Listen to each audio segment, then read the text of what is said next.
11월마다 자격심사를 다시 하거든요. 피부양자가 탈락되는 경우가 굉장히 많죠. 금융소득에서 발생하는 이자와 배당소득의 합계액이 2천만 원을 넘어가게 되면 월세나 아니면 사업소득이나 연금소득이 있게 되면 요 위에 2천만 원 초과분이 얹혀지게 되거든요. 국세청에서는 이 두 가지 소득을 합쳐서 잡게 됩니다. 그래서 은행을 분산하는 거는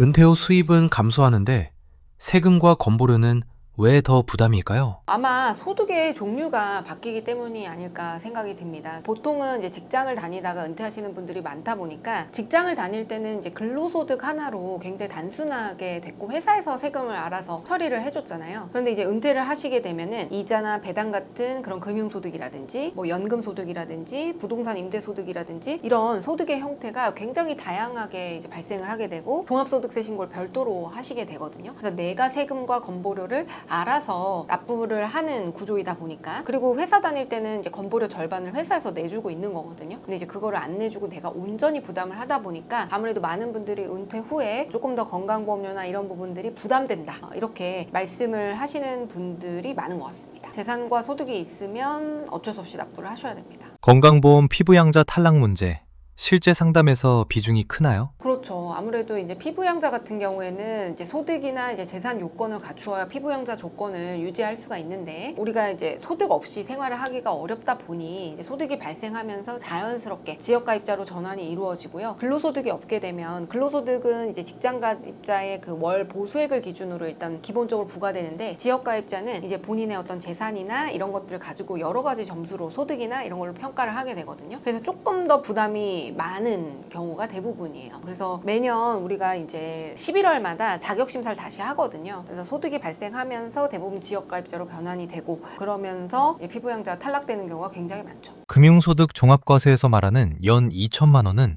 말었던 소득을 뜻하나요? 금융소득 같은 경우에는 이자와 배당소득만 해당이 되는 거거든요. 그래서 금융소득에서 발생하는 이자와 배당소득의 합계액이 2천만 원을 넘어가게 되면 그때는 이제 금융소득 종합과세라고 해서 나의 어떤 연금소득, 근로소득, 사업소득 위에 금융소득을 함께 합산해서 신고를 하게 되는 형태라고 보시면 되고요. 이거는 이제 뭐 예를 들어 주식에 대한 매매 차익이나 이런 것들은 해당이 되지 않는다고 보셔야 돼요. 근데 이제 무조건 폭탄은 아니거든요. 그래서 2천만 원을 넘는다고 하더라도 만약에 다른 소득 없이 이 금융소득만 발생을 한다. 이 온전히 금융소득만 7천만 원에서 8천만 원 정도 발생하게 되면 7, 8천 정도까지는 우리가 이제 15.4%가 기본적으로 원천징수가 되는데, 이제 그 세율로 끝나고 추가적인 납부세액은 없거든요. 물론 건강보험료는 별도로 부과가 되는 게 맞습니다. 하지만 이제 건강보험료를 제외하고 세금만 가지고 본다고 하면 이자 배당으로 이제 금융소득만 딱 발생한다고 보면 한 8천 정도 수준까지는 크게 부담이 없는 그런 선이라고 보시면 되고, 물론 다른 소득, 뭐 금융소득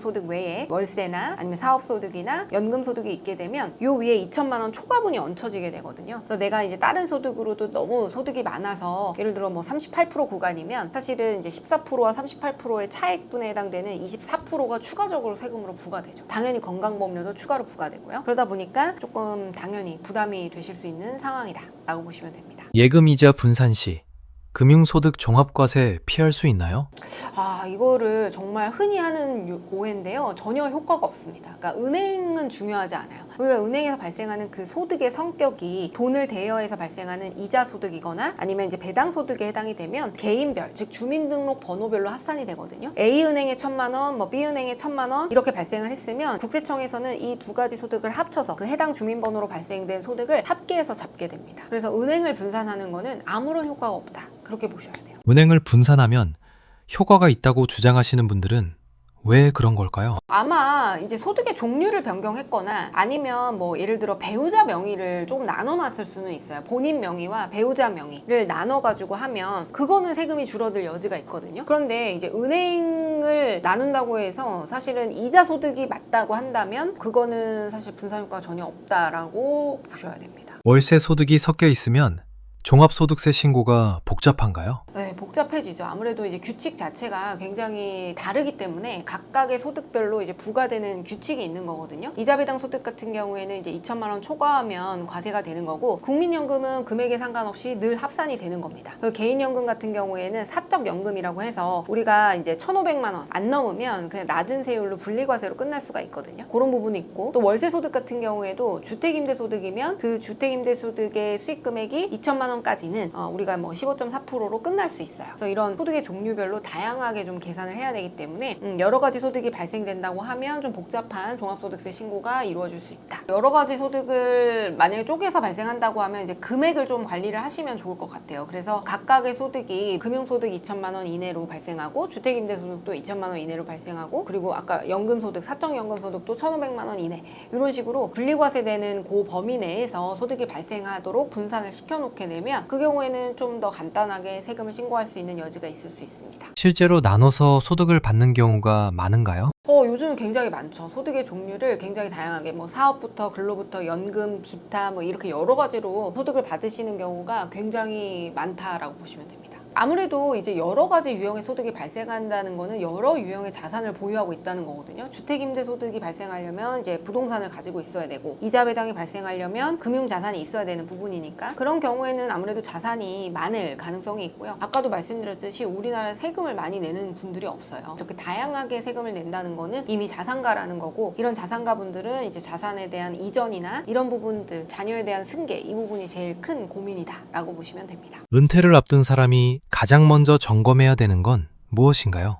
일단은 제일 먼저 이제 금융소득을 먼저 체크해 보셔야 돼요. 그래서 올해 이자와 배당 소득이 2천만 원을 넘는지 여부를 좀 판단을 하셔야 되고요. 그 다음에 연금소득 같은 경우에는 이제 사적연금을 한 해에 몰아서 받을지 아니면 나눠서 받을지, 이렇게 나눠서 받게 되면 우리가 분리과세 한도 내에서 세금을 저렴하게 내면서 끝낼 수가 있기 때문에 이제 그 연금 수령에 대한 시점과 금액을 좀 고려해 보시면 좋을 것 같고, 월세 수입이 아까도 말씀드렸듯이 월세보다는 전세로 받는 게 세금적으로는 유리하거든요. 그래서 월세를 전세로 바꿨을 때 세금의 차이가 어느 정도 나는지 요거를 이렇게 순서대로 보시면 될 것 같고, 그리고 나서 이제 배우자 소득을 보는 거죠. 그러니까 부부간에 이제 합산이 되는 개념이 아니거든요. 소득세는 각각 신고가 되는 거기 때문에 우리 부부간의 소득이 좀 균형 있게 발생할 수 있는 그런 방법이 없는지, 예를 들어서 금융자산 같은 경우에는 배우자한테 좀 증여를 해서 이자 배당 소득을 분산시키는 방법으로 세금을 좀 절세할 수 있거든요. 그래서 그렇게 좀 그 순서대로 검토를 하시면 좋지 않을까 생각이 듭니다. 전세 대출이 막히고 있는 상황에 전세로 돌려도 되는 걸까요? 그래도 우리나라는 월세 문화보다는 전세 문화가 익숙하기 때문에 전세 수요가 있는데 지금 전세가 없는 상황이거든요. 말씀하신 것처럼 이 전세를 또 나중에 돌려줄 때 뭐 대출이나 이런 부분 제한이 많아서 임대인들도 좀 고민이 많은 부분이 있거든요. 그래서 저는 전세 수요는 항상 있다고 보기 때문에 뭐 그걸 임대차를 빼고 하는 데는 큰 무리가 없지 않을까 생각이 듭니다. 배우자와 예금 배당 임대 소득을 나누면 절세, 건보료에 도움이 될까요? 네, 도움이 많이 되죠. 아무래도 이제 소득이라고 하는 거는 건강보험료도 개인별로 보는 거고, 소득이라고 하는 것도 개인별로 발생을 하는 거기 때문에 부부가 이제 합산해서 누군가 혼자에게 이렇게 몰려서 소득이 발생하는 것보다는 사실은 이제 사람을 나눌수록, 기간을 쪼갤수록 세금 무조건 저렴해지거든요. 그래서 부부가 각자 나눠 가지게 되면 낮은 세율, 낮은 구간을 누릴 수 있기 때문에 건강보험료도 당연히 절감할 수 있는 그런 부분이 있습니다. 근데 이때 주의할 점은 배우자가 한 몸이 아니라는 거죠. 그래서 각각의 재산을 각각으로 구분해서 배우자에게 명의가 이전될 때 증여세 이슈나 이런 부분들, 배우자의 어떤 자금 출처나 이런 부분들을 검토하셔서 문제가 없게끔 자산 이전을 하셔야 됩니다. 은퇴 후 세금, 건보료를 줄이려면 어떤 걸 중점적으로 봐야 할까요?